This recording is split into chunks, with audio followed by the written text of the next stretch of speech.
The Bloody Roasting Podcast with Mikey Motion. Mikey Motion.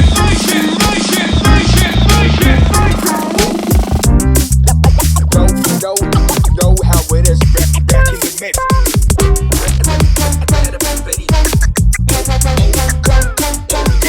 Turn it up, turn it up.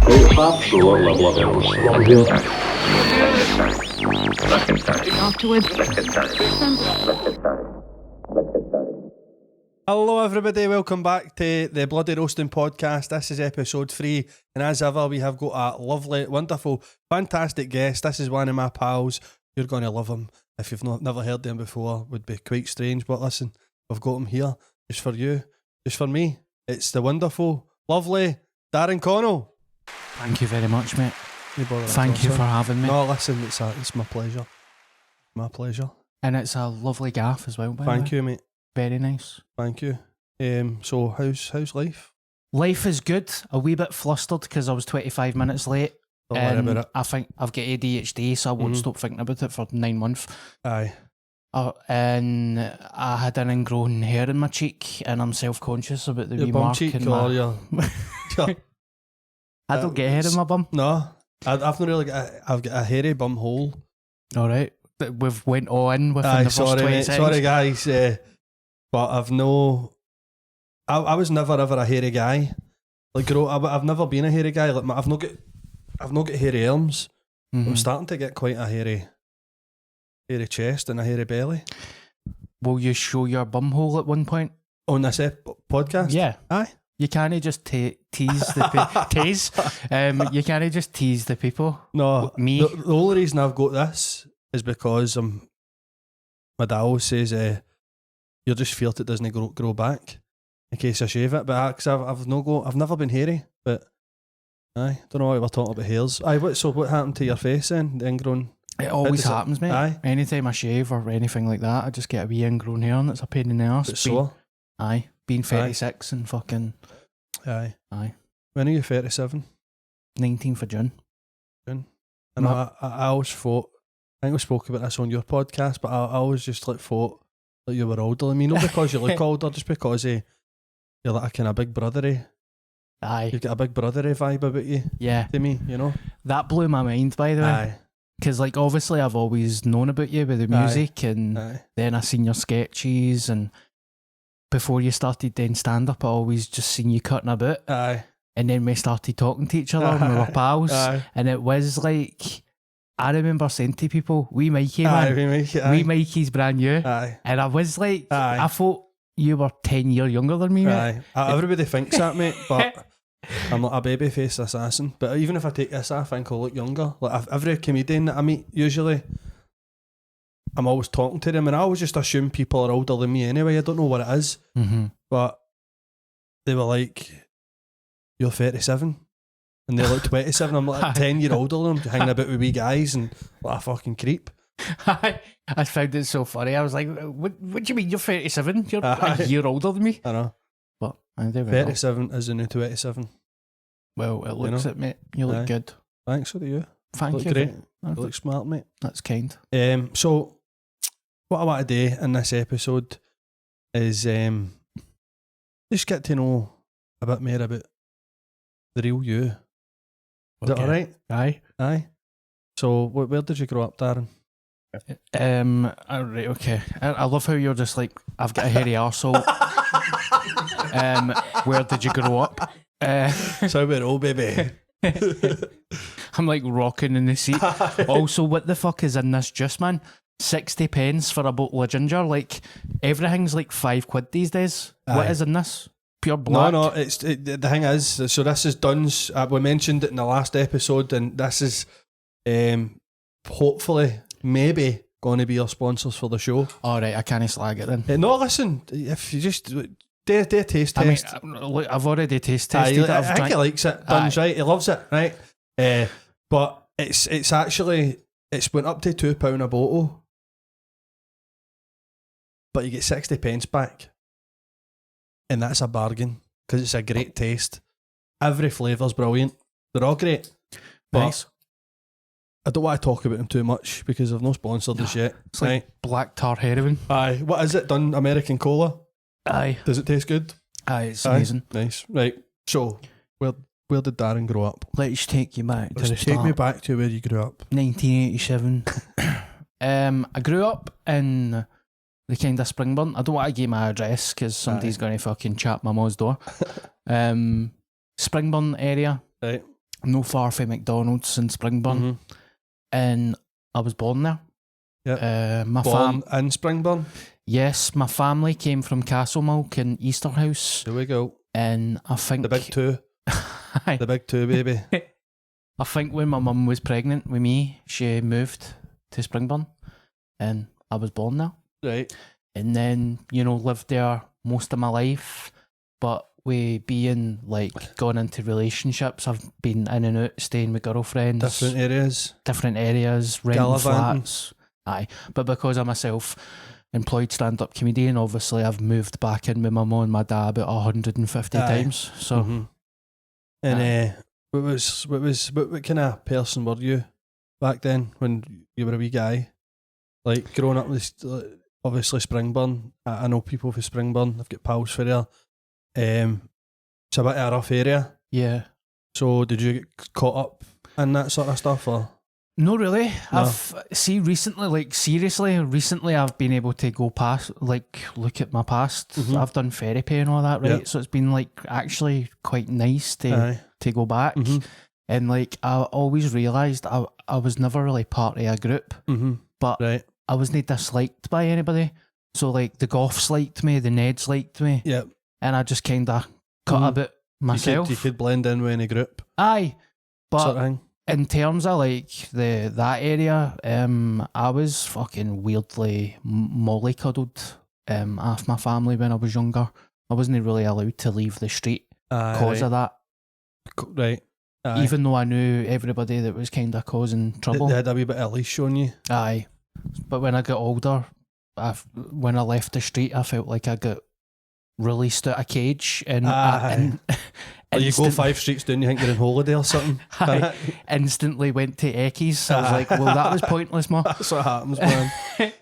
But it was a good childhood. Aye. What school did you go to? I had a weird one, man. I started off in Wester Cledens, Right. which is a non-religious school. Non-denominational. Yep. And then, I mean, obviously my family are Catholics, right? Yep. Same. But then I get moved from Wester Cledens to St Matthew's, Right. and St Matthew's is literally 50 yards away. Right. So I remember when I get moved for that school, I just walked out of class one day and walked into my old class, and the teachers were like, you've left the school, you can't come in. Oh, so you thought that you could still go? Aye. Right. So Was that primary school? primary school. Right.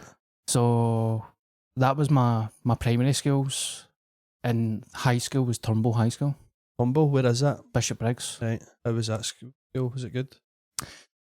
A bit shite, to be honest. Aye. Bullying.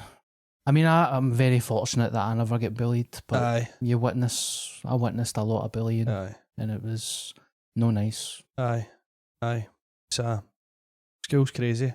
Yeah. It's a mad time in a mad place. Aye. Just hundreds of wee guys just try to make a name for themselves, you know?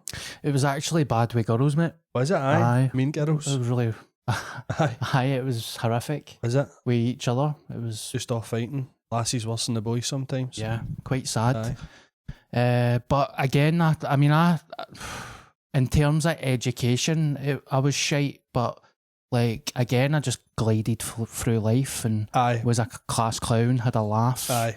That's the Um, ADHD thing as well. You can't concentrate, can't tune into anything. Yeah. Aye. Red Um, group for everything. Aye. I don't know why I choked on my fucking tongue there when I said Aye. that. I think it's that Coke. Aye, the red group, the The Bumble Coca-Cola, I mean, Aye. for people listening to the podcast. Aye. So, you weren't really a good pupil? Nah, I was good. See the things that I was good at. I was amazing, like music. Mhm. I was fantastic at music. In what sense? What instruments were you playing? It was quite strange because it was like the keyboard. I was good at the bass. and Slapping the bats. and just kind of anything that they told me today, I kind of picked Picked up. up. And then when I left, I kind of I lost interest. See, that was one thing that I regret no doing in school. When it was just the not being able to pay attention thing. Mm-hmm. When I went into music, I loved music. Like I had decks at the time and all that. I was more into that, but I just couldn't read music or anything like that. Do you know what I mean? Yeah. So I just didn't do it. But what was your favourite subject in school? Did you come from Springburn as well? No. See, that's always something that I've mixed up with you. Right. I thought that you came from Springburn back in the day. All right, okay. No. My favourite subject? Aye. God, man, I feel old now because I'm starting to forget what it's called. What's the ones that you like sat and watched movies and then you talked shite about it after it? Modern studies. Modern studies. Aye. Modern studies was good because that's not really a subject. And RE when I could beef up. RE, there was always good teachers for RE. Every RE teacher was always brand new. Yeah. You know what I mean? And I enjoy PE as well. PE, I like PE. I liked a bit of craft and design. I liked a bit of art. I was good at that. Everything else, it was just terrible. English, I quite liked English. Yeah. Writing stories and all that stuff.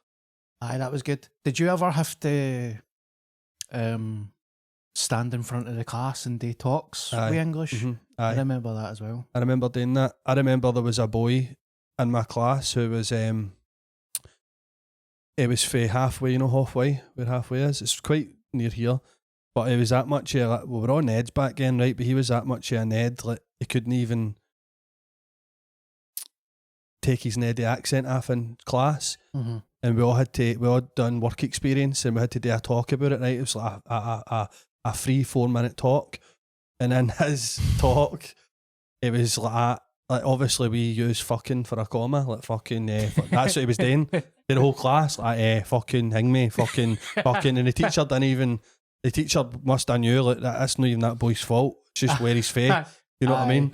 But I liked kind of doing that like stuff. that for a teacher, by the way. That's a good That move. is a good thing. He was a good teacher. I liked all my English teachers. But some teachers were bastards, man. Aye.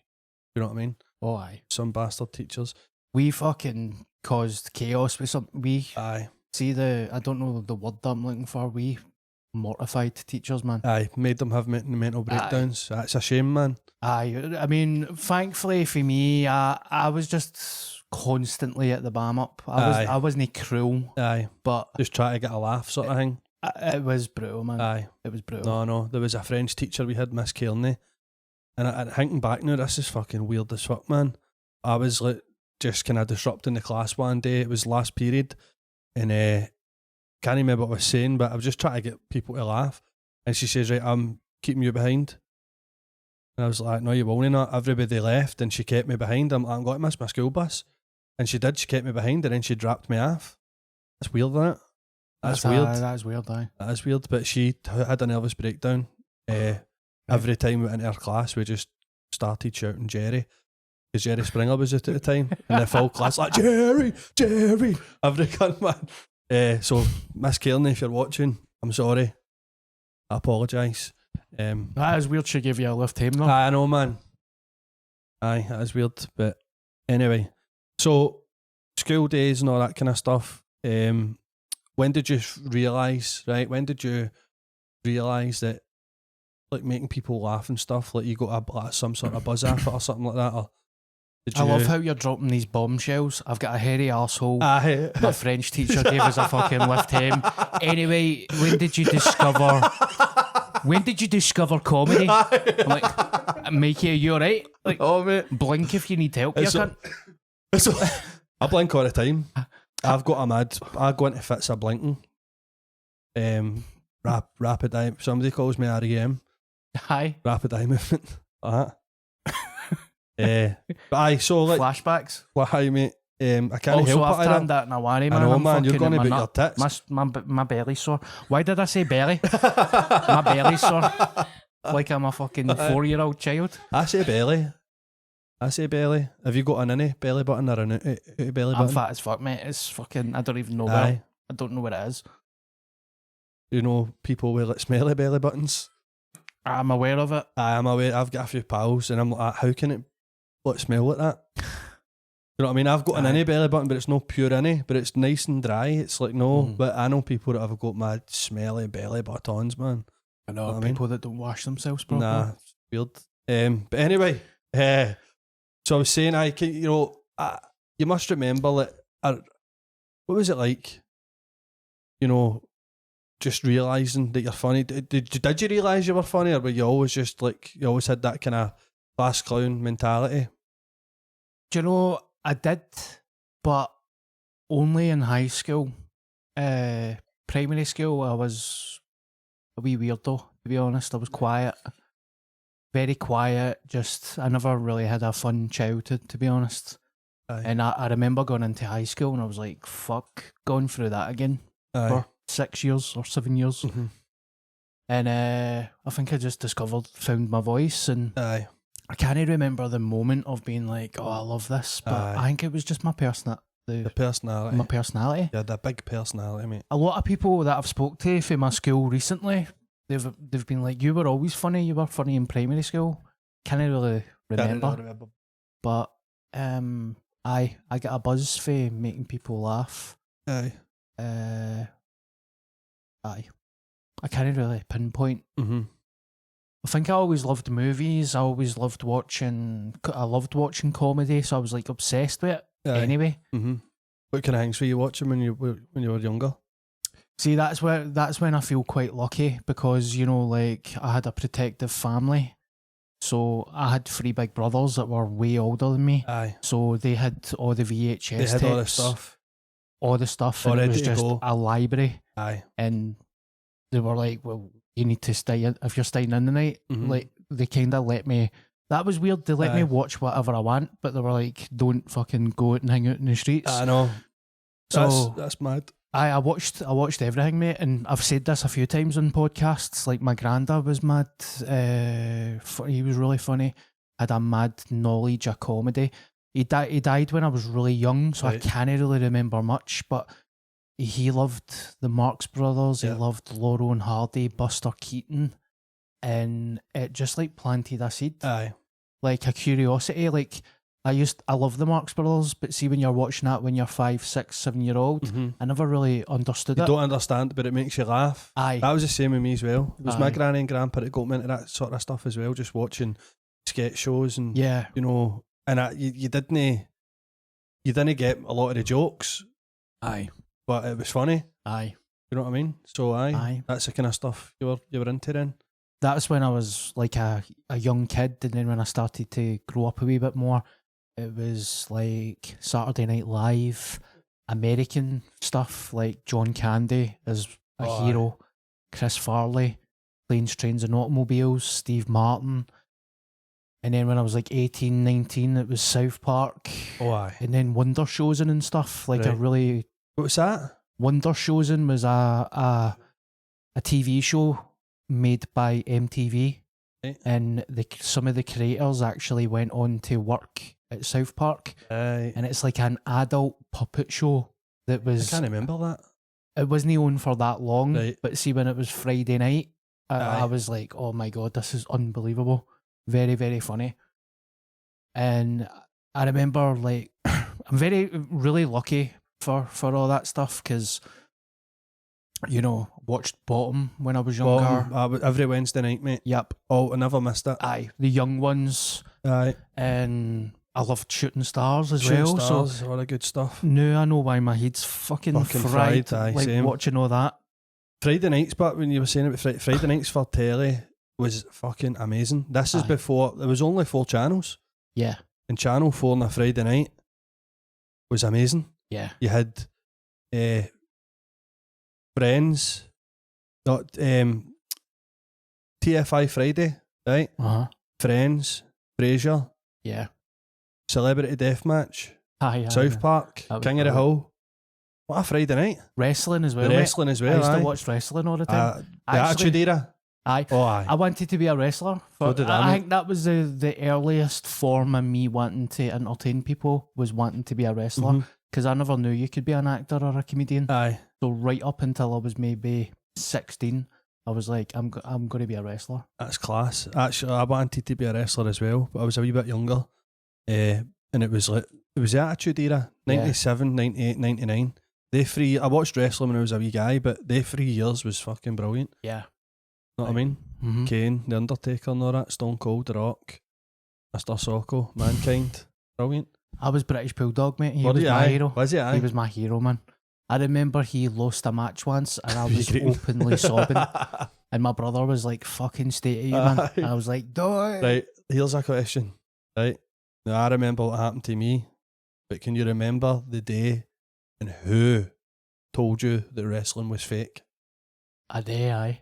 Tell me the story, mate. Primary school, we Oh. were standing in line for tuck Aye. and I was talking about it. And Sean Semple, fuck it, I'm grassing him in. He's like, you know that's not real. And I was like, I know. But in my head I was pure, what does he mean by that? And I just remember it was a pure gut blow and I was Aye. like, maybe that isn't real. That was the first one. I also remember when my brother told us when Santa wasn't real. I was in Oh. primary school. I was like, fucking prick. See, I can't remember the Santa thing, but I can remember the wrestling thing. Aye, I was Is it 24 only- when my brother told me that. Aye, it was last month off on it, man. Fucking. No, but I remember a boy. I remember my mum and dad always used to, like, me and my brother would be watching it in the telly in the living room or something, and my mum and dad be howling, like, that's a lot of shite. And we'd be like, getting pure ups. No, it's not. It is real, not that. They were telling us for years it was fake, but didn't believe it. And then one boy, Chrissy something, he's like, that's fake. It's made up. And I'm like, no, it's not. And I can remember, like, fucking being upset. Yeah. You know what I mean? You're like, no, gold dust is real. He was a weird cat, wasn't he? Do you He know? was good, but I liked Gold Dust, but he was mad. Yeah. His dad was Dusty. Dusty Rhodes, and I think his dad was. I watched something not long ago about it, like a wee kind of a real thing, and he was saying that his dad no was always trying to please his dad or something, Aye. and then ended up just once he decided to just go do his own thing. That's when he kind of blew up. That's mad. I watched the Jake the Snake. I've just had that. That's for all right, fucking mate. go. We've got more. We've got more flavours here. Probably Right. 49 grams of sugar in it. Aye. Anyway, talking about wrestling there. Let's move on. Unless you want to keep talking about wrestling for No, a here, you're doing the interview, mate. minute. So, you left school. What was your first job? Can you remember your first job? My first ever job. Not that exciting, to be honest. Trolley boy in Safeway. That was the kind of story of my life, mate. Right. Trolley boy in Safeway for £3.45 an hour. And my first wage, I went round to Blockbuster Video and I got all the reduced DVDs. That was my very first wage. 3 older brothers. Money well spent, mate. I know, my mum was devastated. 3 older brothers that all their pals were tradesmen, so I used to labour for them now and again. I remember Dougie, his name is. He asked me to labour for him in Dundee. Right. Remember when Dundee Uni get burnt down? I didn't know it did. No. Right, so it was years ago, mate. I think I was 17. It get burnt down. You're not allowed to be on a work site if you're under 18. And also, I'm sure laws were getting broke because it was 24-hour shifts. Fuck's sake. He was like, mate, we're working the night to 4 in the morning. And I was like, what? How do you work that one out? And I've got no tiling experience of being a tailor, so I was panicking and I was rushing through this job. And you know what grout is? Aye. When you grout the flare? Yep. When you put tiles together, you tile it with grout. I never knew that you're not supposed to touch that. So I thought, instead of getting the thing that fucking grouts the tile, You've why got- don't I just grab it with my hands Just and need just it. Just put Aye. it on. and fucking slap it on Fuck's it sake, man. like tomato sauce on a pizza base? But I was like fighting a panic attack, Right. nearly greeting, Aye. like because I was dead slow.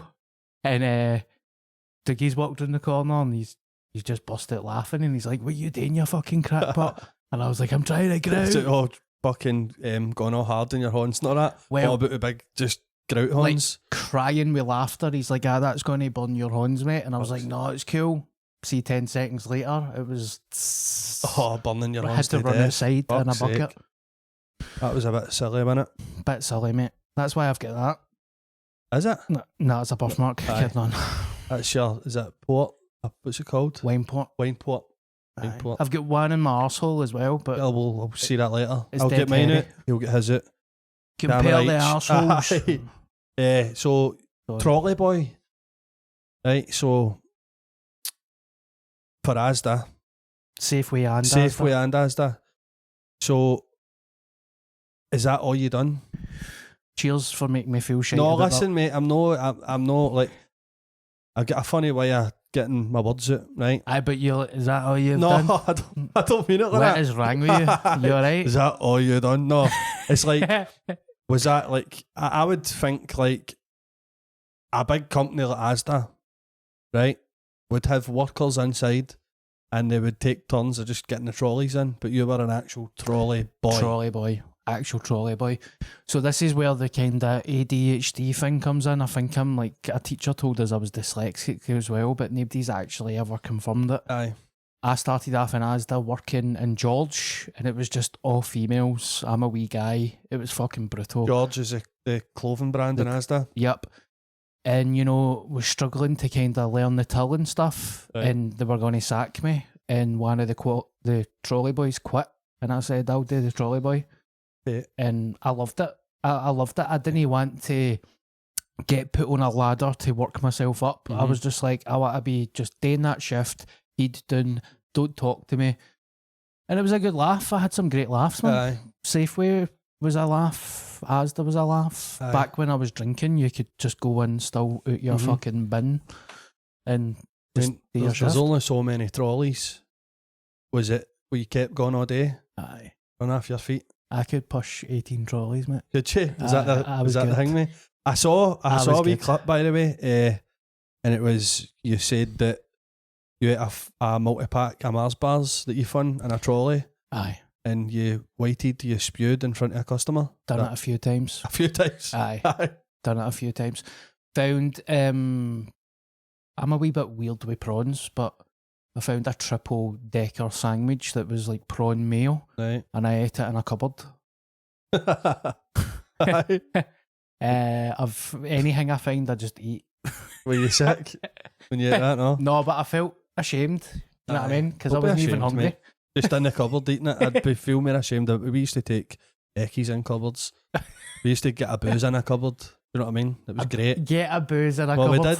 Like in these flats, there's like 4 or 5 cupboards, and 2 people would go in one, and there would be like a wee bit separating it, and then 2 people go in another, and then we actually put a wee hole in the wall so we could pass like lines and shit through. It was amazing.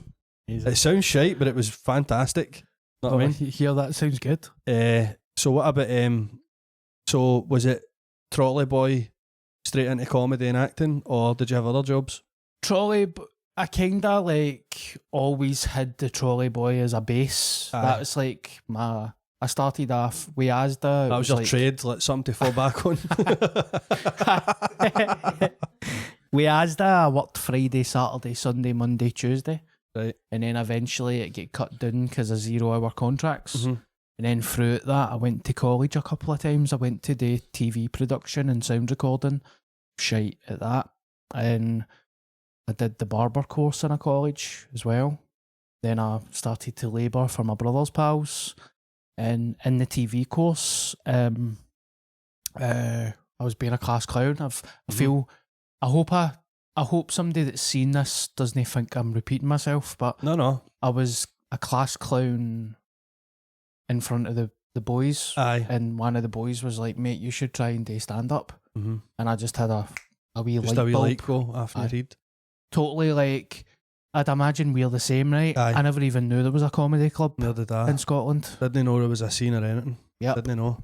And when he said that Aye. to me, I was like, what? Aye, because people used to say that to me, and like even teachers used to say, "Ah ha ha, you're a comedian," and all. Do you know what I mean? And Yeah. all that kind of stuff. But you don't know that there's anything there.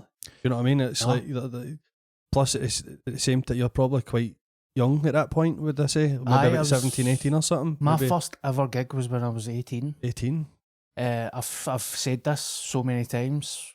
First gig when I was 18 at the stand at Red Raw. Shite. utter shite. Aye. And I never done it again until I was 24. Right. And then when I was 24, I started to do open mic nights and Red Rose. Aye. And I started to get some laughs. Mhm.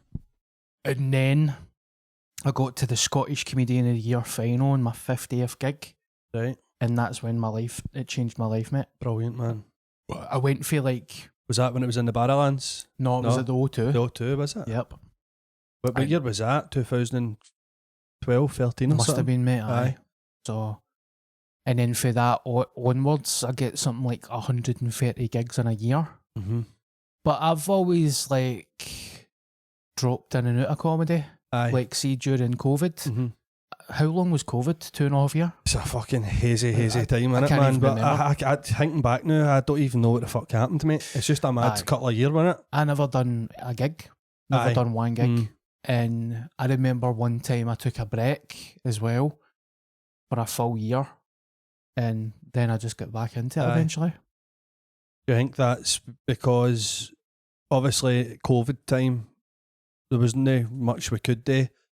Like we were doing like the outdoor gigs and stuff and trying to do something, do you know what I mean? But do you think that's because it got took away, you were just like, fuck it then, it's away now? Or could you just not be bothered? Did you have other things going on or something? It was a bit of both. Like, I remember, like, my cousin was as a boxer. Is it Nathaniel Collins? Nathaniel Collins, Same mate. second name as me, could be related, we might be cousins. Maybe. I hope so. I hope so, mate. If we compare arseholes, then we'll be able to find out. Aye, bumhole cousins. Or bumhole brothers or something, I don't know. Bumhole brothers. Aye. That sounds like a really shite porno. The bumhole brothers. Ah.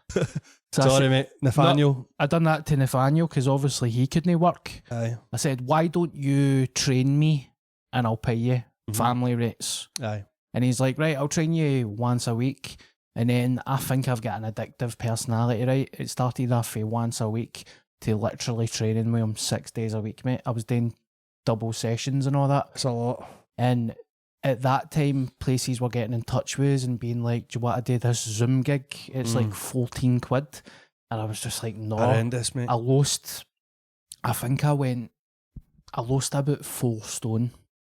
I mean, I was very unhealthy, Right. but physically I was very fit. Aye. And I lost a lot of weight to the point that Nathaniel was like, you... Stop training as much or something. Aye. Mhm. But he was like, the change in you is fucking wild. Aye. And then I got a girlfriend and I went to do a gig at the stand one night and I turned up like looking fucking amazing, Aye. feeling amazing. Mhm. Well, I thought I felt amazing. Aye. Bird. Yeah. And I went up and I died in my arse in front of a camera with nobody in the room. And I literally was like, why am I fucking doing this? What was that? Is that in the stand? Aye. I watched that. I don't think you died. Do you know it cut off? There was something wrong with the camera. That was when it was Mark Nelson was hosting Aye. the... Aye. but I was tuning into them every week. I was just like, I'm getting my hole. Aye. Mate, I remember I don't watching need it. to do I can't comedy. really remember what you were saying, but I remember watching it. I remember laughing. Yeah. Because I got a wee sketch on it. They were doing like wee sketches. Yeah. I got one of them on it, and it was good. But I mean, I was doing something similar when the stand thing was happening. I was writing 5 minutes of comedy, Mm-hmm. filming myself and uploading it once a week, and all you're doing is talking to a camera. Yeah. There's no laughter or anything like that. So, Mm. but especially if it's a stand, and then obviously whoever was on the lineup, Mark Nelson. There's a bit. I mean, the guy filming it's there, and there's a couple of people. Yeah. What you meant to do? Do you know what I mean? I know, and I'll be honest with you, mate. I didn't feel like making anybody laugh during that time. During that time. I looking back on that, I'm glad that I had that took away from me because I Right. needed a break, mate. Aye. I was getting caught up in a rat race, mentally It is exhausted. exhausting, isn't it, mate? I mentally exhausted, Aye. no enjoying it, Mhm. and I'm just glad that I got back into it and now I love it again. Brilliant, mate. I know. You seem to be thriving, mate. Thank you. Every time I see you, you're always amazing. Thank you, mate. Yeah. Very kind. And aye, brilliant, mate. Can you take me back to this is my podcast voice, mate, right? Can you take me back? Can you take me back to the very, very ever first gig that you done in a stand when you said you died and you didn't do it again for another 5 years? Can you remember what you were talking about? Can you remember if you had any jokes or what were you doing? Don't remember any of my material. No. But I remember being paralytic drunk, mate. And it was very weird. I've never really experienced nerves like that before when it makes you make strange decisions. Aye. Well, you were drinking to get out the nerves? Drinking, but drinking things that I normally wouldn't drink. Right. So normally I would To just get drunk quicker, like body or something, but a double. Aye. So I drank a bottle of sparkling rosy wine Mm-hmm. that I've never drank in my life. Literally, like the way I was drinking that ginger. Fuck's sake. And I drank 5 Budweisers that I normally don't drink. Mm-hmm. Went to the stand and had about 7 pints, and I was rocking it, steaming. Can't remember much. Woke up the next day and I was like, What have I done? fuck, man. Mm-hmm. But again, I've said this so many times, I'm glad that it happened. Aye. Everything happens. Yeah. Everything happens for a reason. But it was weird, you know what I mean? You're like a wee quiet guy. You're funny to your mates. Aye. And then I'm in front of 200 people. Different, mate. It's different, innit? It's Yeah. like, it doesn't matter how funny you are, it's a completely different thing. Yeah, that nervousness is, I'm glad it's away. Aye, so you don't get nervous anymore? I do get nervous, but no like that. That's enough to make you unwell. Aye. See, I was making myself like that for a while there. Mm-hmm. When I started, I think I didn't really know what I was doing. It was just, I knew I wanted to do it, but it was like, I was boozing and stuff at the time. Was on the drugs. Scratch cards. On the scratch cards, aye. And it's like, I would get mad with it because I was really nervous, and then obviously sober, you've got nothing taken out. You just need to sit with the nerves, and then it started getting worse and worse and worse for me. To the point it was like quite panic attacky. Yeah. I didn't know what to do it, and I was like, what am I putting myself through this for? Why am I love doing comedy, I love it, it's all I want to do, but why am I so nervous? I'm only going up and talking to people that I don't know. I can talk in front of anybody, but as soon as you're in front of like 200 people or 50 or even 30 in a room with all the lights on, everybody, you can see their faces, they can see you. I don't know, man, it's weird. It is weird, but I found that through constantly gigging, it does get better. Oh, aye. Plus, I've got my wee things that I do. I've got wee rituals and stuff, and it helps. Breathing exercises. Yep. I need to get 5 minutes before I see if I don't go on when I'm about to go on the stage. I need 5 minutes yourself. Away. Don't talk to me. Don't talk to me. Aye. And I find a corner and I do deep breathing. Right. And in my, I know it sounds mental, right? I don't even know where I got it for, but in my head I just go, every single person in this room is your best mate. Best pal. Don't ever feel like that in front of your mates. Your mates are here to have a laugh. Aye. And then I'm almost like, imagine getting nervous. I know. Why are you getting nervous in front of your pals? Aye. And it helps. Aye. Because a lot of the time it is the nerves is excitement. Yeah. But you just don't know how to manage it. Or you think it, you're like, what is this feeling? Yeah. You know what I mean? And then because you're about to stand in front of people, that's just nerves. Aye, plus I get agitated quite like sensory overload a wee bit. So see if I'm like trying to get in the zone, like the night at the Classic Grand, I'm like on the verge of going on the stage and some cunt just came out of nowhere and done that. Do you know Billy Connolly? I'm like, what? What? Or you know the same 20 questions that you get asked. How do you write a joke? How do you go through the process of writing a joke? And it's welcome to the stage, Darren Connell. I'm like, mate, can I talk to you after? Aye, I know, it's brutal that, innit? Aye, so that kind of makes me flustered and stuff, but I'm alright now. It's more happy, excitement than scared. Right. And even sometimes you have bad gigs and stuff, I just embrace it. Like, I done a free comedy night a couple of weeks ago, went there on a Monday night, everybody was steaming, cunts were talking through my set. I was up there with a notepad trying to do new stuff, and there was literally audience members like, remember that when Tam said this? And I just thought, fuck yous, aye. I wasn't even like, fuck yous, I was just like, in my head, I'm no classing that as my fault. That's not my fault. Not your fault. It is what it is. Some audiences just don't know how to behave. Yeah. If it's not a well run night, or if it's like there's a lot of people starting to go to comedy shows I've never been before, Mm-hmm. and they just want to get involved and they want to talk. They don't know how to act. Do you know what I mean? Cocaine, mate, as well. Cocaine as well. Aye. Everywhere. Wasn't it like that when I was a boy? No, it was heroin. Aye. Aye. It was black tar, fucking heroin. I mean, we done that gig at Legends in Cambuslang. Was that November or something? October. Mm-hmm. And that was a good gig, but there was a couple of people that just wouldn't behave and wouldn't shut up, man. Mate. See, when you have to tell somebody 40 times Aye. to shut up, What are you supposed mate, to I do? was.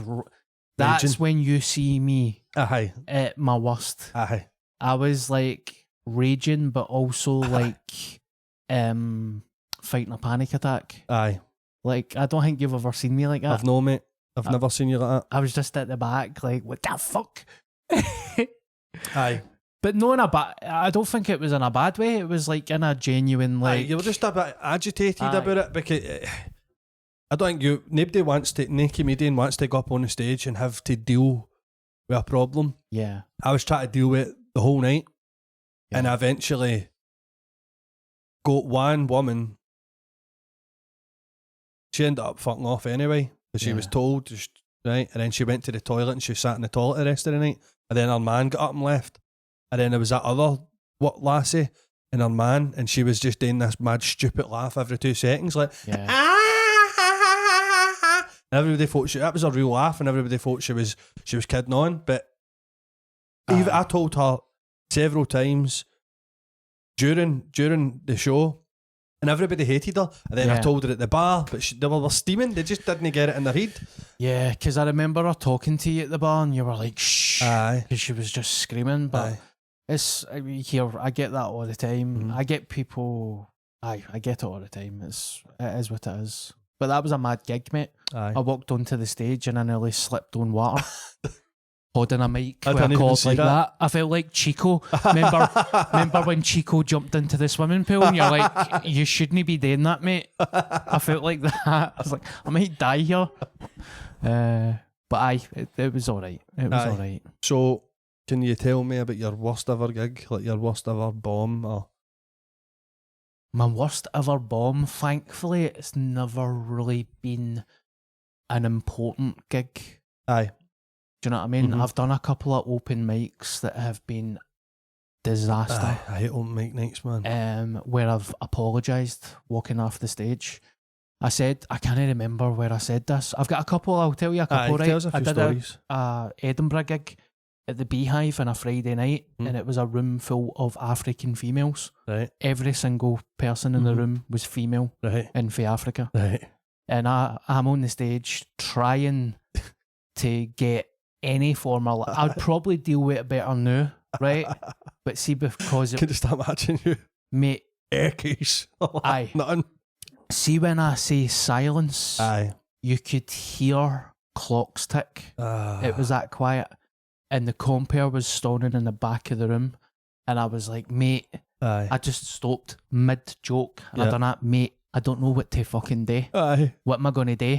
And he just burst out laughing. And he done that, stay on the stage. And I was like, I can't, mate. I'm See, dying on my see, arse. that's funny for a Aye. comedian. That's hilarious, man. But I was like, I'm dying on my arse, mate. I'm dying on my arse. To silence. And he's like, stay on. to keep doing it.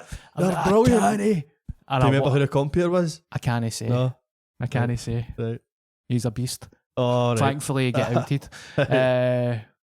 But that was one. Aye. And then another mental one, I did the copper coin, I think it was called, Don't know. in Paisley. Right. I think it's shut down now.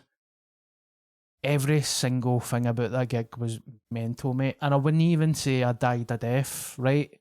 But, you know, it was a mental health charity, right? Turn up. Nate, it's no paid. Anybody, you just want stage time. Aye. And I walk in, and it was when one of my times I'm at, because I've always went through times of being 7 weeks off it, get really fit and stuff. So it was one of the times where I was like soda water and all that, and I walked into this pub, and I was just looking at the table, and I was like, what's that white stuff on the table? And then I realised they were just in the pub cutting lines Saying lines on on the table. openly. As this mental health charity thing is trying to get ran. Mental. And a comedian went on first. I won't name him because he's a good guy, but he went up first. I'll be honest, he done 20 minutes.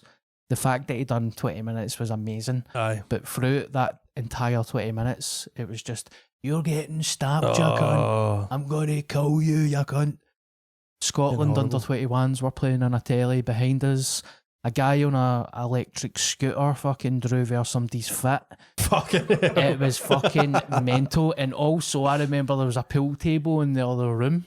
And see, when you're young and you're naive, Aye. I remember there was a female there, right? That was a local that was mental. Right. But because I was so naive, I Aye. couldn't pick up on things. Aye. So she was basically saying things like, I want to pump you, right? And I was pure, Right in your head. excuse me? like, I'm here for a gig. Like, and, you know, it was just so mental. And as she's doing that to me, there's guys in the pub that are like growling at me and stuff. So I'm like, are they with her? Is that her boyfriend? Don't know how to act or what to do. And then it was like, welcome to the stage, Darren Connell. And I was just getting heckled. Thankfully, I was like putting them down and that made them laugh. But in terms of jokes and stuff, I couldn't get any jokes out. And then after it, I mean, it was really horrific, mate. A woman went up and done a poem about mental health and other things. It sounds painful, And you man. can imagine some of the stuff that was getting shouted at her. It was sounds like, horrible. it was actually evil. And after it, the guy, we got off the stage, right? And after it, the guy was like, yous are going to get done in. We need to take yous, we'll give yous a lift up to the train station. And we just all left through the fire exit, jumped on a motor Fucking hell, and got a man. lift to the train station. God, that was in Paisley. Mate, it was mental as well, because like, I got off the train station and I remember walking down the street. I don't even know what age I was, man. Maybe 23, maybe. And a rough local was like out the window. What you up to? And I was just standing in the middle of the street like, I'm going to the copper coin. And she's shouting her pal there. She was like, get him up. And I was like, what the fuck is... I don't want to get too personal, right? There's a time in my life where I went like 5 years without having a girlfriend, and then I step into Paisley. I'm like, what the fuck is Everybody's happening here? trying to shag you. Like, I feel like fucking... I don't know why I was going to say Paul McCartney. It's a very weird reference. But I was like literally fit off the train. I was like, all right, man, Paisley. I mean, everybody was fucked, but I'm still like flattered. Paisley's a mad place, man. It was, and see that way. See when you go back to your pals and you're like, I stepped off the train and a bird was shouting for the window, like moan up. And no, like, it didn't happen. It was like one of the ones up my grand's bit. I was like, no. doing the caravan. Even, mate, I get lost, right? Because back then you never had fucking Google Maps. So I get lost and I stopped that guy in the street and I was like, mate, do you know where the copper coin is? Even that guy was like, all right, son, how you doing? Come here, give you a cuddle. I hope you have a good night tonight. I've had a couple of beers, right? Can I be honest with you? I've had a couple of beers. I'm going up, steak pie and all that. And I was just like, where's the copper coin? And he's like, see my son's a joiner on it. I was like, all right. As this bird's like, moon up. It was fucking mental. So, Hunter's a mad shit like that. You must have had some mental gigs. Aye, mate. Aye. Had a lot of bad ones and a lot of good ones, you know. But Still going through it? Still going through it, mate. You know what I mean? But aye, loads of different ones. I can't even think any of them now, but it's not about me, it's about you. Right? It's about you today. Okay. What about your best gig? I know it's hard to pinpoint one favourite gig, but what's a gig that you've walked away from and done that? That's amazing. You'll never forget it. That's the way you want to be on the stage.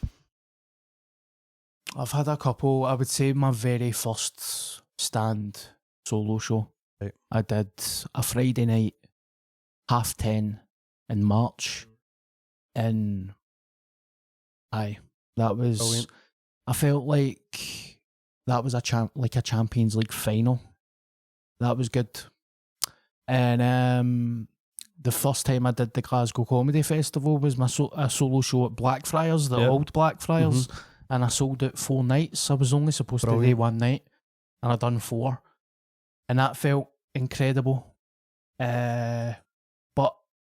But recently, I would, and I've said this on my own podcast. I had a thing with Edinburgh, mate, that I just hated Edinburgh. Right, it's hard. I would die in my arse before I even got out the train. I'd just lose. You'd have it in your head that you were going to, because it's all tourists, mate. It's a different thing for doing it in Glasgow, but. But for me, and I'm not talking about you, for me as well, you go up and sometimes it's the same comedians and their fucking cliques and weirdos, and you feel like a prick, really. Some of the bar staff have been weirdos to me as well. So I went up to Edinburgh. Bridges was doing his warm-ups, and I got offered to do the warm-up in a venue in Edinburgh, and that was the first time I was going back to that venue in about 6 years, because I had such a bad death there once. I was like, I'm never gigging in Edinburgh ever again, but then I realised that's no good, and I went up with him, and it was right after lockdown, mate, so it must have been maybe February after lockdown. I was 22 stone. I was like mentally, physically fucked. See, when you get that big as well, and you've not spoke to any cunt for 2.5 years, I was just like so self-conscious about how I looked and all that, mate. I was like, I wasn't even nervous about the gig. I was nervous about people looking at me. So you're already in your head and all that. And I've had this horrible, just built up tension and just weirdness. And I done 2 nights. Actually, I done 2 nights with him that week, and then I had a weekend right after it. So I done 5 gigs in Edinburgh in the same week. And I fucking done amazing every single night. And I just felt this almost weight go off my back, and I felt like I could breathe.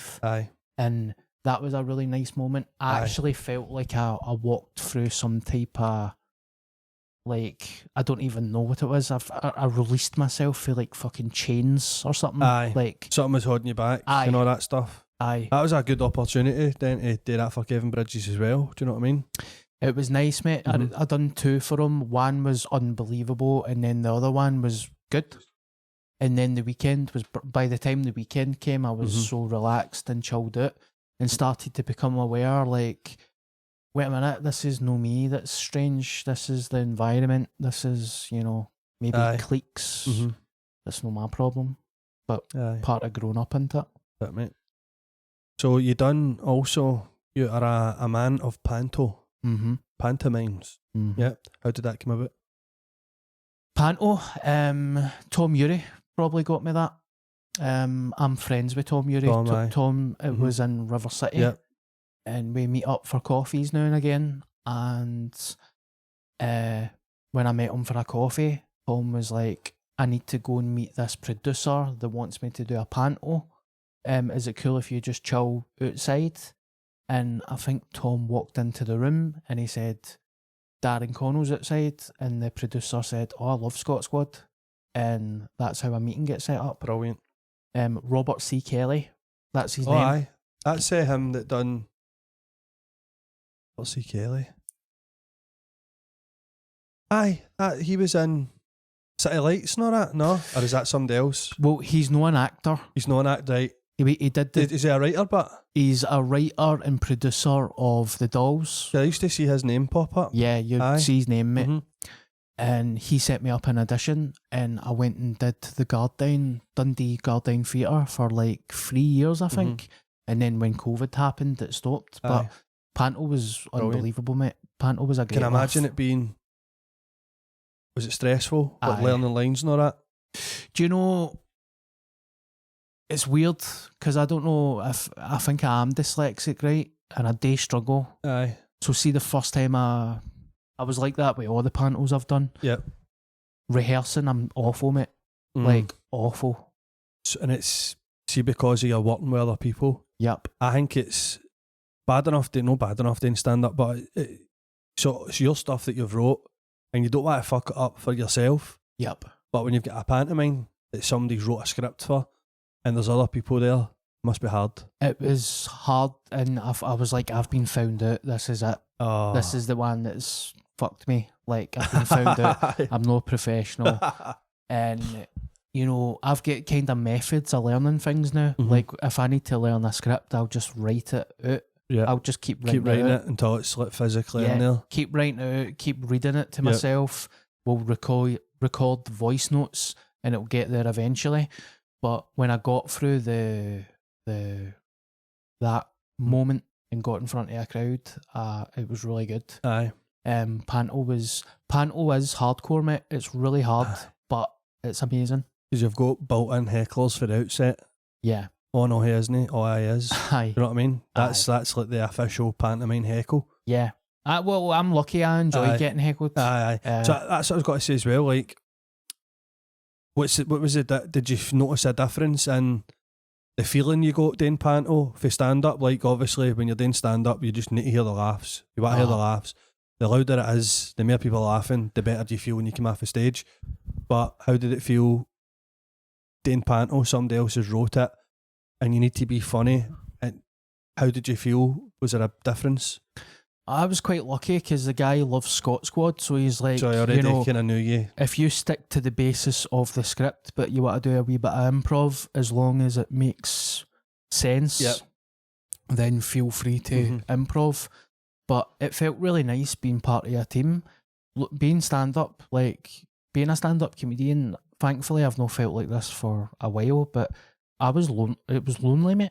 I fucking hated it for years. Very, very lonely. Or like things like, you know, I don't think people realise, like, see if you've got a girlfriend, or like, I know you've got a kid, right? So say you've got a Friday night gig, like, It's hard that way. and your kid's like, how come you're not chilling with me? I know. Or your girlfriend's like, how come you're not fucking taking us out for a meal? And you need to go and do a gig in fucking Airdrie Bowling Club I know, for mate. 45 Aye. quid. Like, And then it can mess like relationships up and stuff like that. so very, very lonely. I was an anxious person anyway. So, you know, you're sitting in a train going to a gig, you're just riddled with anxiety. Aye. It's fucked up, innit? Aye. So to be in a panto though, I felt like I was in a team. And a wee family. And in a wee panto family, mate. It was brilliant. I loved it. Like, it was amazing. And I'd done it with Tom as well. Aye. Just one of the most nicest, talented people that I've ever worked Aye, with. Tom, every time I see him pop up, he's doing something that's arty.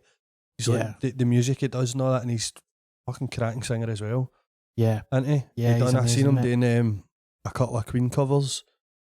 Amazing, man. Yeah. And he's funny as fucking all. He's very funny, mate. He was in Still Game, Yeah. right? And he was in Karen Dunbar Show, Mm-hmm. and he was in Chewing the Fat, maybe, no? Chewing the Fat, Chewing the Fat, River City. River City and that, no, aye. He was also in Trainspotting too. He had a part in that.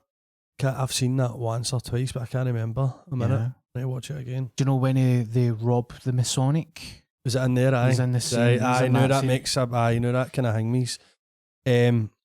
So aye, Panto was good. You enjoy it? Panto was good for the soul, mate. Aye, Yeah. good. Would you do it again? Absolutely. Aye. Absolutely. I would jump at the chance. I had a quite, you know, I'm glad that I'm older now and I'm more mature, because you realise, like, what's for you won't go by you, right? Aye. But I get offered a panto in Dunfermline at the Alhambra, a very beautiful theatre in Dunfermline. I think it's 1,300. And he offered me the part of that panto, and I just wasn't in the right mind. I wasn't physically fit. I wasn't mentally fit. And it's when I lost my hair with stress. Aye. So I was 22 stone, slap head bald, and I was just fucked. And I just had this moment of talking to my agent and talking to him. Guy was brand new, by the way. Absolutely brand new. And I just said to my agent, I was like, I can't do this. I'm fucked. You know yourself, if you can't do something. If it Yeah. doesn't feel right, don't do it. Which is a shame, because I've been unable to get back into panto since. But the thought of being in front of a crowd, especially that big, and not being able to give 100% would be humiliating. No, if somebody said no, I think you'd go for it because you're at the top of your game now with all the gigs you're doing. Thank you, mate. And you're probably like, aye, let's do it. Aye, I'm only 21 and a half stone, so put myself down there. Aye. That was a wee Are you joke. still doing a bit of training? Get my arse out. Bumhole out. I know, I just tanned a fucking litre of whatever the fuck that was. No, really, mate. I'm going through some stuff with moving flats and stuff, but I'm not beating myself Every time up. I talk to you, you're moving flat, man. I know. Every time. I know. I know. But, you know, that's good for me because I've been unable to really do anything. I've got a wee bit chunky, but I'm not beating myself up. No, don't, mate. You need to be kind to yourself, Darren. You need to be nice to yourself. I'm glad that I'm in that position, mate. I'm glad. And moving is stressful. It's one of the most stressful things. It's up there with getting married. And well, that's never going to happen for me. We'll Plus, I never need know. to say I'm going to brag here. I'm a 34 on the waist, mate, and I'm an XL on a tap. I might have hairy tits, but I'm still an XL on a shirt, mate. Aye. Right? I'm 34 on the waist. I'm all right, mate. That's fine, mate. I'm a 32. I was a 34 for a long time. That's all right. I'm 32 now. Fucking all I'm right. not trying to get one up on you, mate. There, No, it's here, it's cool. But you can do it. Right? If I can do it, you can do it. So, obviously, you're sober, like me. You've been sober for 8 years. 8 years. That's a long time, mate. Yeah. Congratulations. Thank you. Tell us about that, about just like the start of becoming sober. To like when you decided why you done it and how you felt. Again, mate, looking back on my life, Bit hazy. well, I'm very grateful that I can look back and be like, I never really took to alcohol. Aye. I never truly enjoyed it. For any time that I did have a good time, there was 100 bad times. And I think I just reached a point that I was just exhausted of going running that loop. Run. But also, like, I've always loved comedy. Aye. I've been a bit of a perfectionist with stand-up. I might not be a perfectionist in other aspects of my life, but when it comes to that, Aye. I try my best. The one thing you've found that you don't want to fuck up. Aye. And I was fucking it up. I was doing gigs with come-downs, hangovers, doing gigs mad with it. And I just had this moment of like, people are laughing at me here. And Aye. they're not laughing with me. And that was like my first gig as well, just Aye. paralytic steaming. And I noticed that there was some promoters like feeding me pints. Like, get drunk and it'll be good. And, That's no good. but in terms of life, mate, it just... I've had moments of like being off it. 7 weeks, I done 7 months once. And I done 7 months off it and I went to my mate's wedding and I just fucked it. My pal was like that to me. Well, he's not really my pal. He was like, what is it with you, man, with these mad fucking diets and all that? You're always doing mad diets and fasts. Just have a pint. And I was like, mate, I think I might be an alcoholic. And he's like, fucking shut up, man. And I went to the toilet and I went back to the bar and he had a pint on the bar and he done that, fucking have a pint. And I was like, mate, what did you do that for? Aye. And then I drank the pint and literally That's it you was back on like, it.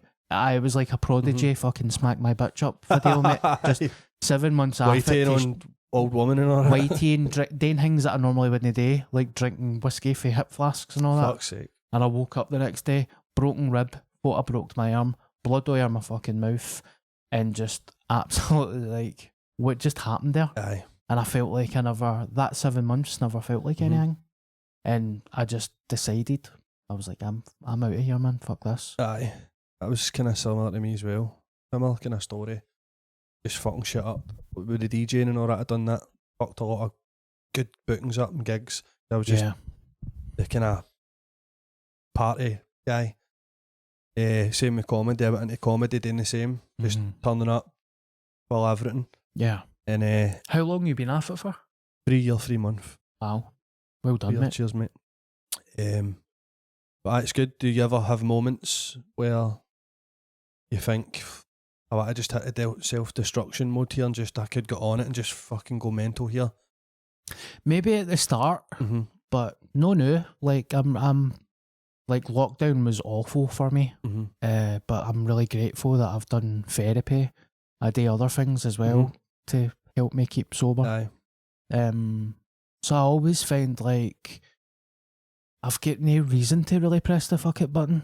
Aye. I can have a bad day, but it's just a bad day. It's no bad mental health or anything like that. I always find if I just communicate and talk to people, I'll be alright. But it's took me a long time. You're alright? Aye.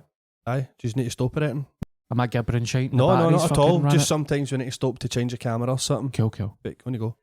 Right at the fucking most horrific part of the podcast, Sorry, mate. I'm like, I've come from a family of alcoholism, and you're like, get the battery changed on that camera. Sorry, mate. No, just keep going, mate. No, it's cool. I mean, I think I was just sick of, I know it's cliched and cheesy, mate, Aye. sick of being sick. I was like, I'm turning into one of these cunts that's saying that they're always off it. And even my pals were like, mate, shut up, man. Aye. You're always saying that. You're always saying the same shit. And I just caught myself. And also somebody asked us about stand-up and all. They were like, how many gigs have you done? And I think I was like, 1,000 gigs. And he said, how many gigs have you done sober? And I actually felt my soul leave my body, mate. Aye. I just done that. I don't know. And in my head, I was like... Something that you need to do sober, I think. Aye. I know there's a lot of comedians who go up in a couple of pints just to get them alone and that, which is there's nothing the matter with it at all. Sometimes I wish, the way I feel sometimes before a gig, I wish sometimes I could have a pint or two just to take the edge off it and be a bit more loose. Well, even... But it's harder for us to, you know what I mean? If you're having 2 pints before a gig, I'm getting wrecked after it. Aye. Like, I might not have 5 pints before it. I'll have one to wet my whistle. Aye. And then I'm having bucky and fucking everything else after it. Aye. So sometimes me and Darren have this wee thing we say to each other, oh, I'm choking for an eckie. Right? Now, do you believe in placebo? Placebos. Do you believe in placebos? Maybe, aye. Aye. I don't think I've ever had an experience with a placebo. Right. Like, are you talking about fucking eating a sugar cube and somebody says that's acid or something? Aye. I don't think I've ever done that. Here's a wee experiment. Okay. Right? This is a new part of the show. It's called the placebo experiment. I was up all night thinking of that. Right, I literally couldn't sleep last night and that came in my head. And I thought, let's do it. Right, placebo, right. So in my hand, I've got 2 eckies. Right? 2 invisible white speckled Mitsubishis, the good eckies. Oh, wow. Right? Take one. Put it in your mouth. I'm 8 years sober. Listen, mate, it's a placebo. Put it in your mouth. I'm sober. But I eat one as well. 3 hours later. Bro, have I ever told you that I love you, mate? It's a domino effect, innit? What? No, what was it called? When you take a fake eckie and you get out your nut. Aye, mate. The domino effect. The placebos. Who's got dominoes then? Do I get my dominoes? Aye, mate. My papa was brilliant at dominoes, man. Don't talk about that, mate. That gets me emotional. Oh, sorry, bro. Your granda See, when your granda plays dominoes, mate, Aye. that makes me really sad, mate. Mate, listen, don't be sad. He was fucking brilliant at it. Aye. Where's your granda now? He's dead, bro. Oh, no, mate. Sound, mate. Let's go up to his grave night, right? Aye, mate. With dominoes, right? And just put a ring of dominoes round the grave, right? And then just kiss the grave and I miss you, Papa. I'll be like, look, I didn't know you, right? Bro, mate, my grandpa's still alive. I'm sorry, man. I thought he was dead, man. He's nobody's still.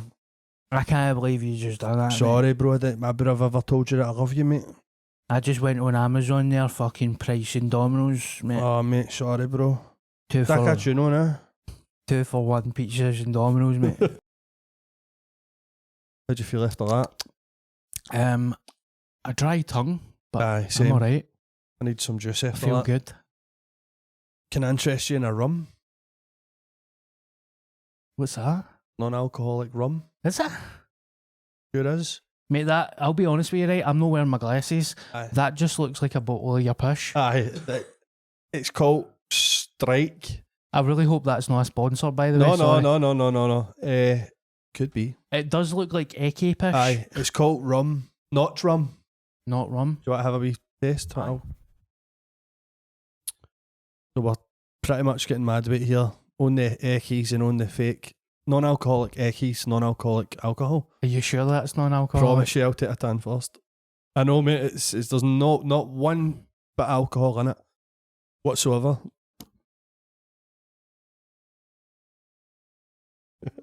That's fucking rancid. That is genuinely the worst fucking thing I've ever had in my mouth, mate. And I've had some bad things in my mouth. Aye, I know. That.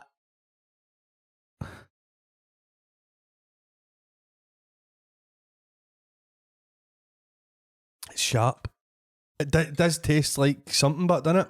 It's like a melted ice pole, Aye. but It's actually quite nice with a few bits of ice in it. You know, my brother bought me that for Christmas. You're Steve-O. We're full of Eckies in it. So, I want to ask you about this, mate. I'm a big fan, always have been a big fan of psychedelic drugs, right? Are you alright talking about this stuff? Yeah. Aye. And something that I was like fascinated with was obviously like acid and mushies, DMT and stuff like that. Yep. But then there's a kind of a step above that where it's called ayahuasca. Mm-hmm. Yep. It's a very interesting thing, and you've actually done ayahuasca. Yeah. You've been on an ayahuasca retreat. Mm-hmm. Tell me about that. Aye. It was right after Panto as well. Ayahuasca. Maybe 4 or 5 years ago. Yep. I went to Peru. You done it right. Yeah, I signed up and I went to Peru. A lot of people don't believe me when I say this, but I went there to Peru. I was in the jungle for 21 days and I literally just lived in a mud hut. Aye. And I was with a tribe that obviously over there, ayahuasca is a massive draw. Aye. So these people like actually do that as work. It's work. So I lived in a hut. The people looked after me and I was there for 21 days. I took ayahuasca 6 times and it was an experience, mate. Mm-hmm. A long time has passed since then. I remember coming back when it first happened and it was all so raw and like it did change my life for the better, but looking back now it's kind of faded a wee bit. One of my pals has done it as well. My pal, and he told me about his experience and it was good. But how did you find out about ayahuasca? So I've always known about it because I've tried DMT. This is why I'm probably not getting a fucking panto again, by the way. Sorry, mate. No, it's cool. I've tried DMT a couple of times and I had a very nice experience on that. And then through doing research on DMT, I just found it through that same. I found out about it. So I was doing an acting gig once and I overheard somebody on the set talking about ayahuasca. Yep. And he told me, working these retreats could maybe get you over. And I was doing a panto in Dundee and I was just early sobriety. I was I was in my 2nd year of sobriety and I was close to being like, fuck this, man, this is shite. And there's a term in sobriety called against the grain that I love. Right.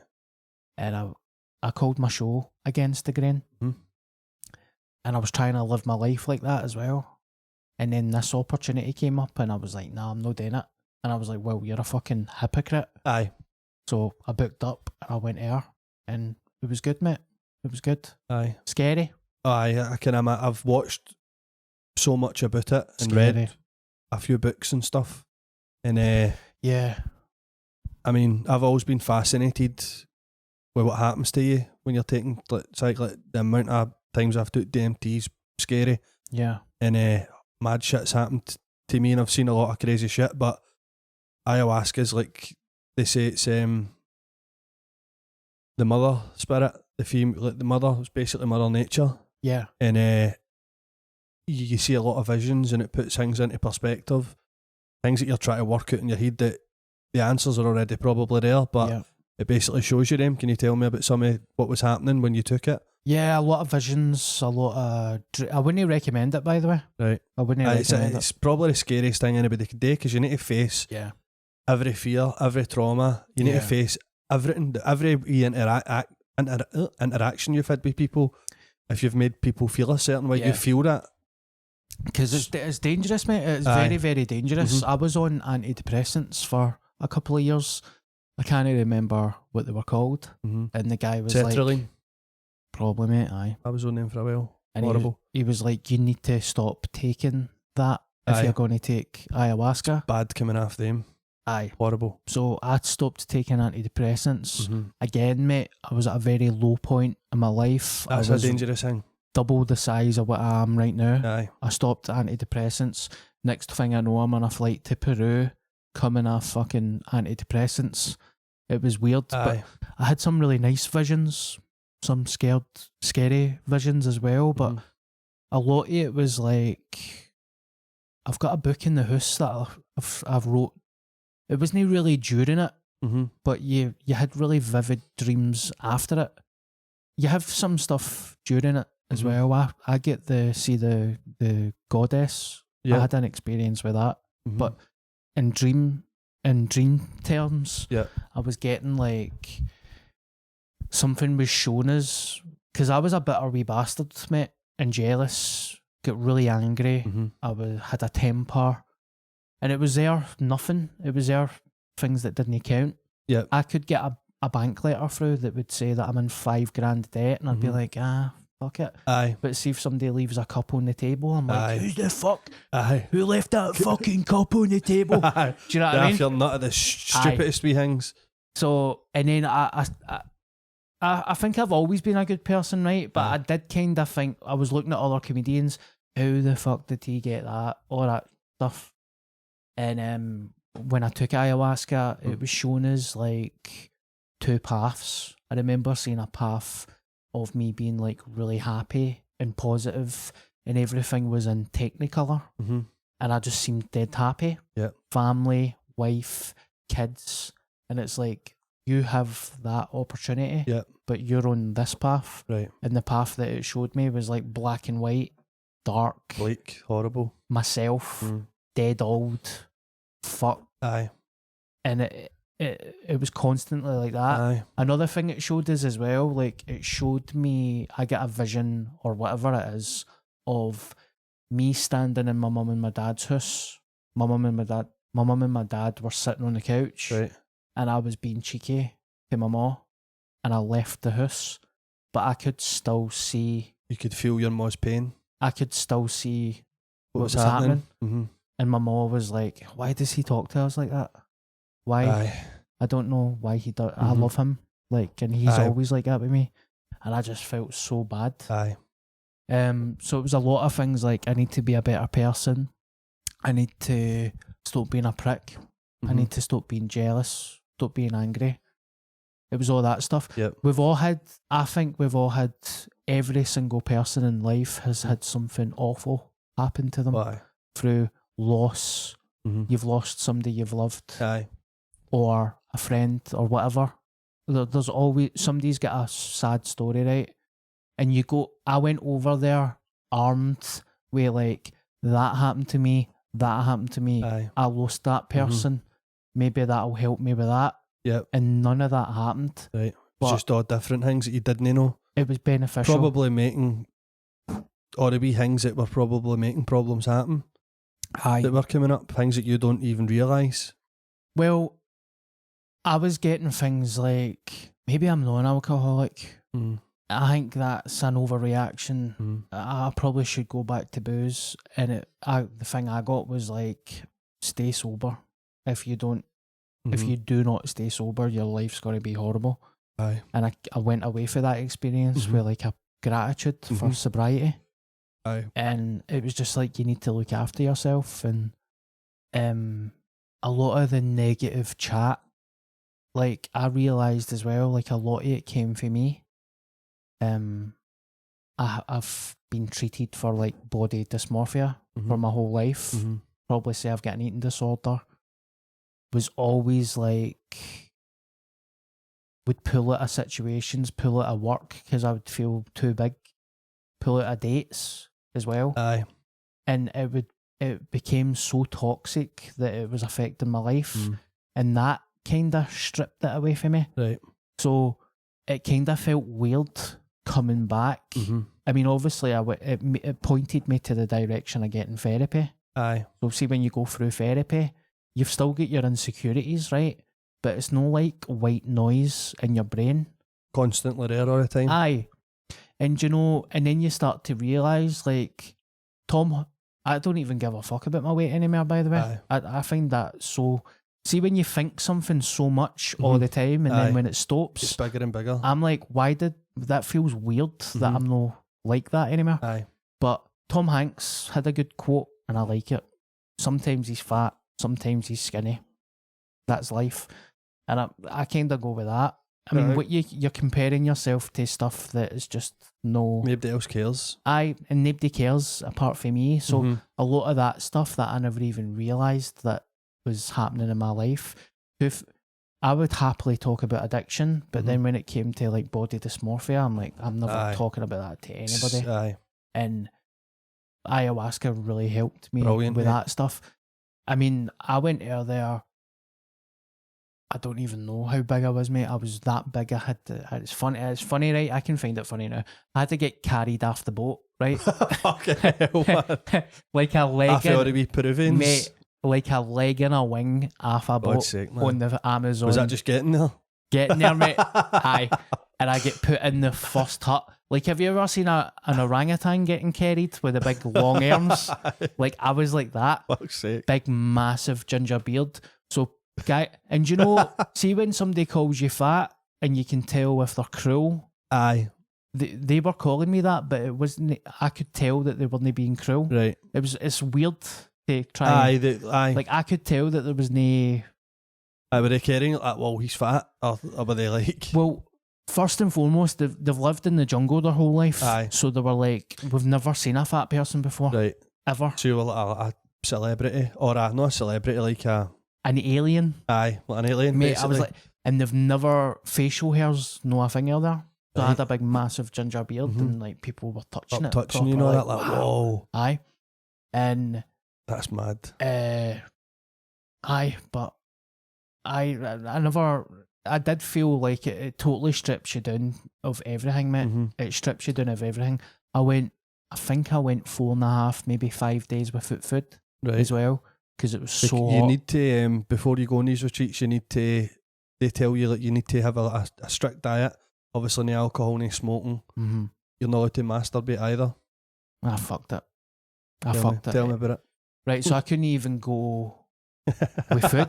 Aye. They were like, you don't eat junk food. I couldn't stop. I was self-medicating with junk food. Aye. So there was a wee chippy beside my mom's house, and I was like treating it like a death row meal. Aye, my last meal. Go and have my last row meal, death row meal. But because I thought it was my last ever meal, I got double the portion. Was getting things that I normally don't eat, and you know, I never went on a detox. And then, you know, you go out there and they're like, you don't masturbate for 3 weeks. And I was just like, I wasn't really like, what? I was just like, it's something that I've never really done. Aye. I think you can abuse everything, mate. You can abuse food. You can abuse... You can abuse it all, mate. See, out of every single thing that I had to stop and try to do differently, though, see, the thing that I struggled with the most was my phone, mate. Right. See, not having my phone. Aye. That was like coming off a drug. Aye. As As a drug, man, it's fucking horrible. I hate how attached you get to your phone. Mate, see the migraines that I was getting, no being on my phone. I was coming off a drug. Definitely, with mate. my mobile phone. It's dopamine all the time. Every time you check something, it's you know what I mean, like the wee notifications pop up.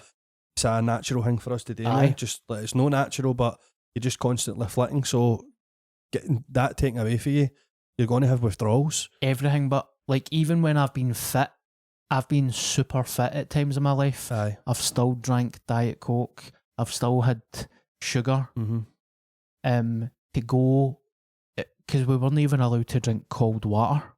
It was like some type of detox where you could only drink warm water. So no sugar, no carbs, no bread, nothing, no cold water. Just a complete detox. Complete detox. And I was coming off my phone. I was coming off the food. And then to try to, you've not got a telly or nothing, and they're telling you no to like masturbate for fucking 3 weeks. So I fucked that. So that made me really unwell, mate.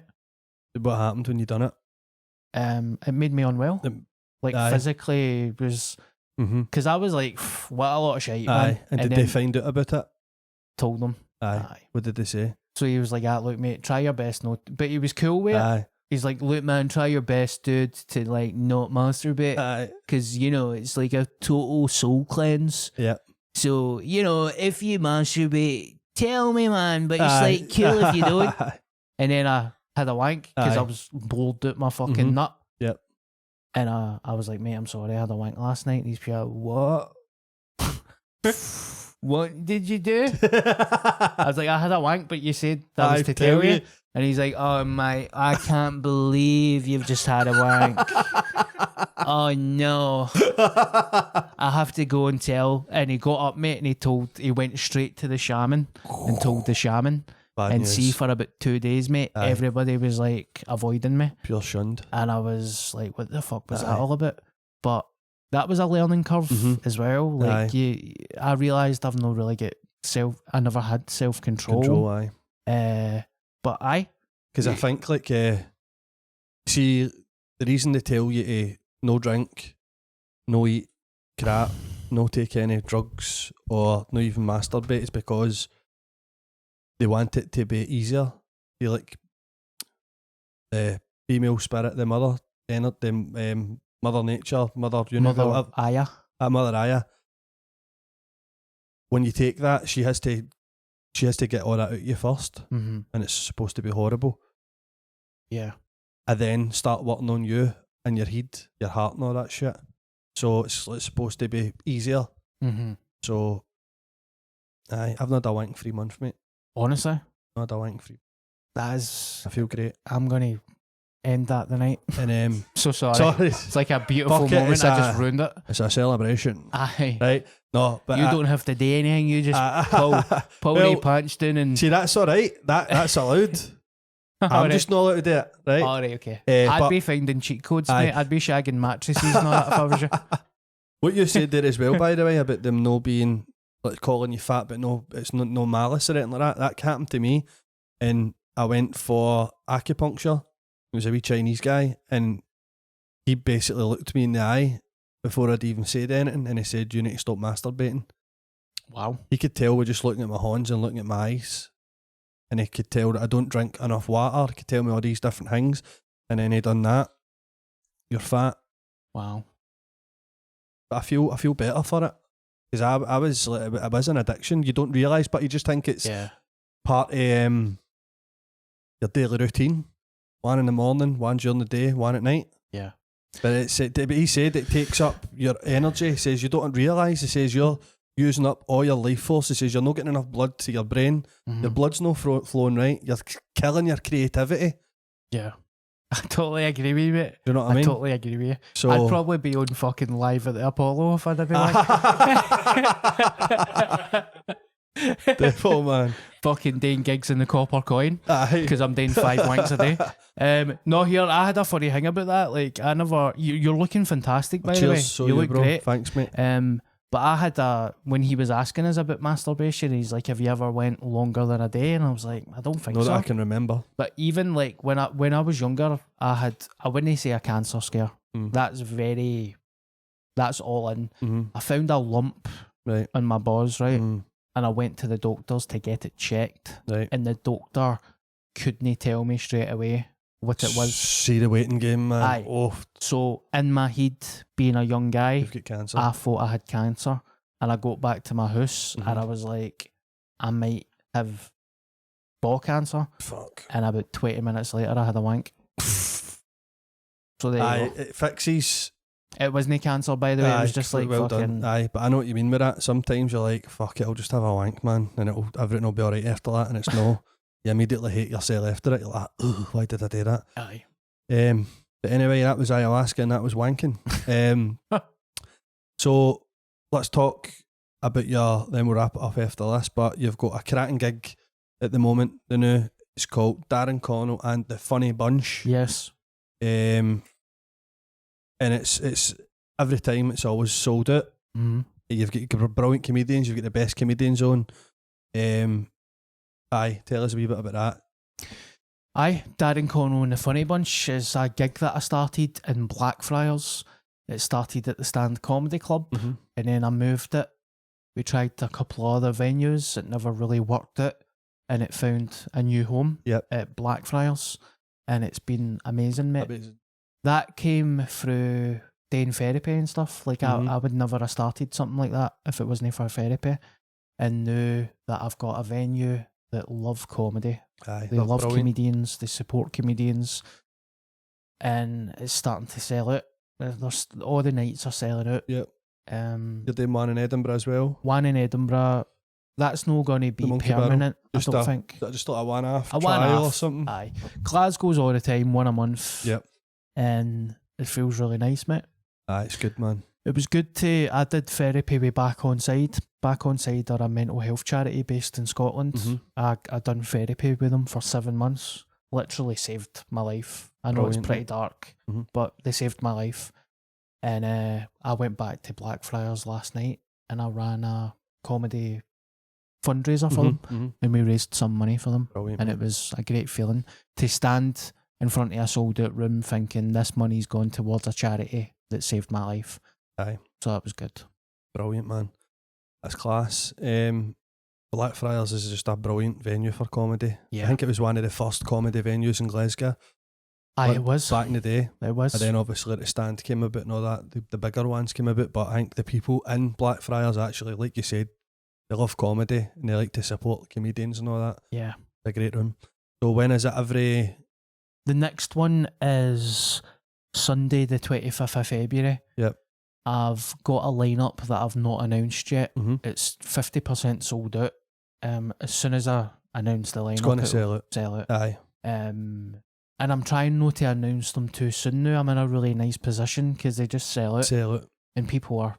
Is that, do you think that's through, you obviously, we'll talk, you've got a podcast as well, Darren Connell, Straight White Whale. Yes. First time I've got that correct. Aye. Cheers. Do you think it's selling out?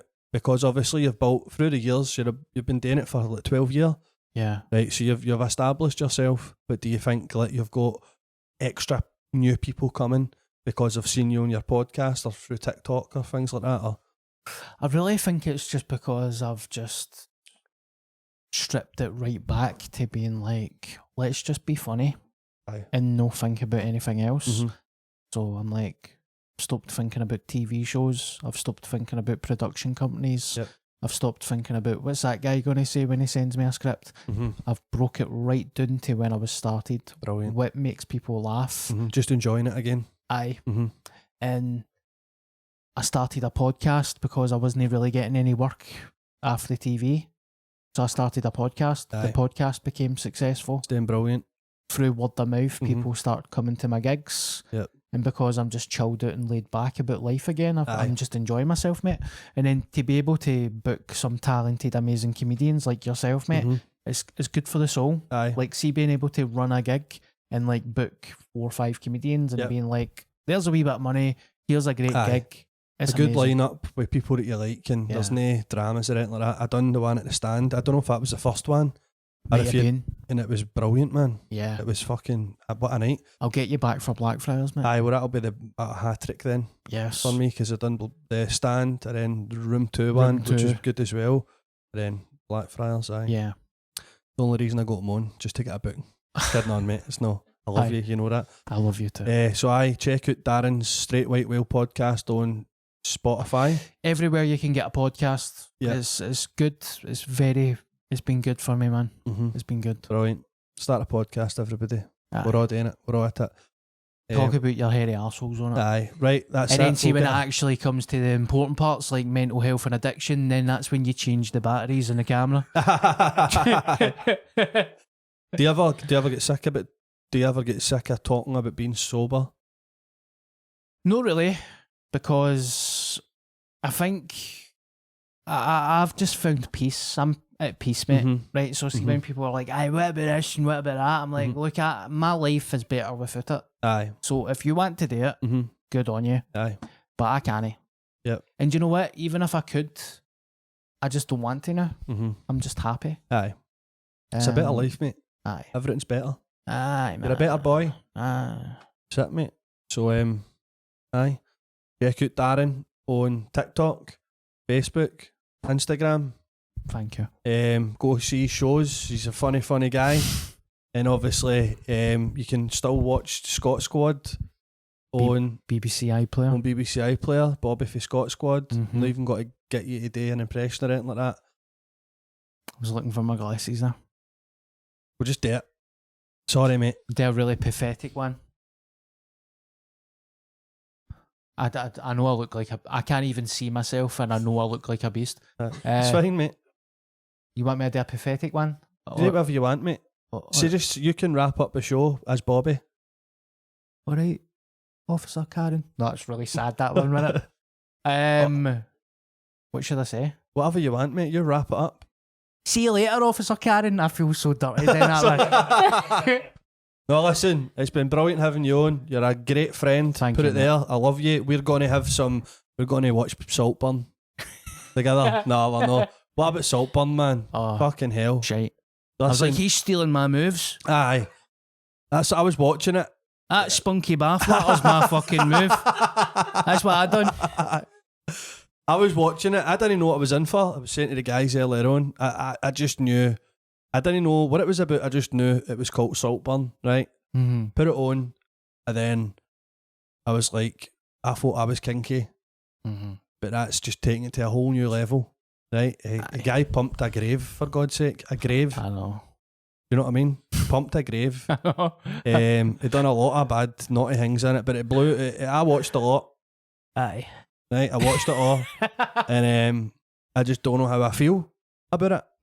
But we're going to watch it again, and we're going to get some pizza, 16-inch spicy chicken and jalapeno pizzas from for Sizzlers in Whittlesburn. So I shout out to Sizzlers. But recently I have been buying pizzas for Sizzlers. I bought a 10-inch pizza, and I came up the road, and it looked like a 9. But I just didn't think about it. I was like, fuck it. Then I got a 12-inch pizza for Sizzlers, and I go up the road, and I'm like, that looks like an 11. And then I didn't think about it. And then one Wednesday with the boys, I got a 16-inch pizza, and I was like, no, that looks like a 15. And I took it down, and I says to the guy, I says, look, what's the problem? And he says, oh, come on, mate, you know what it's like. I'm just trying to save some dough. You bastard, man. Sorry, mate. That's all right. But anyway, guys, thanks for tuning in again. If you're watching this, tell a friend, share the podcast, come and see the shows. I've got a Glasgow Comedy Festival show the 30th of March. The Friday sold out. 30th of March, there's 22 tickets left. So please come. Anything else you want to plug, Darren? Mikey Show. Go and see Mikey Show. Feel free to add me on Facebook and Instagram and all that, but buy tickets for Mikey's show. He's a good guy. Buy tickets for his show as well, right? My shows sell it. It's cool. I mean, I'm not bragging. See, Mike, some of mine sell it, but every one of mine's sold out. Every one has sells since it. I've been 12. It's cool.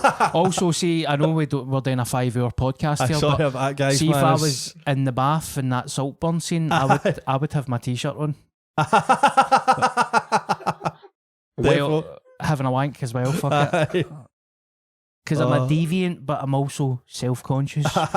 Self-conscious deviant. Love it. Well, put it there, bro. Okay. Lovely chatting to you. Give him a follow. Follow me on all the other stuff as well. Thanks, guys. Take care. The Bloody Roasting Podcast with Mikey Motion.